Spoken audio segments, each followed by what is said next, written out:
دو شهروند تاجیکستان در شهر سمرقند با اتهام فروش 6 بسته افیون، یکی به 11 و دیگری به 12 سال زندان محکوم شدند. شب 5 ایونی سال 2019 ساعت 1:30 شب هنگام چاره‌بینی‌های مشترک ریاست کارهای داخلی و خدمات امنیتی دولتی ولایت خوارزم قاچاقگران افیون بازداشت شدند.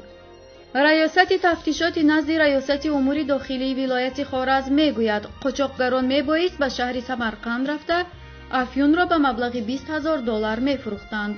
لیکن کارمندان مقامات حفظ حقوق آنها را پیگیری کرده هنگام دادن بار دستگیر میکنند.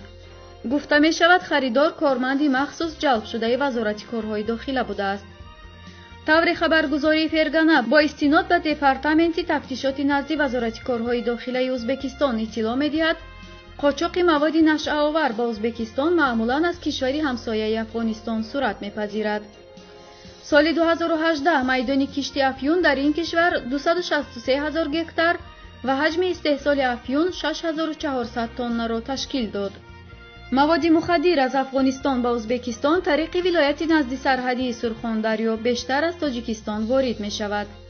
گفتنی است طبق یک معلومات تایید نشده تجارت قاچاق مواد مخدر و ترانزیت آن از افغانستان توسط تاجیکستان را راهبر کمیته دولتی امنیتی ملی تاجیکستان سیمومین یتیموف روی دست دارد.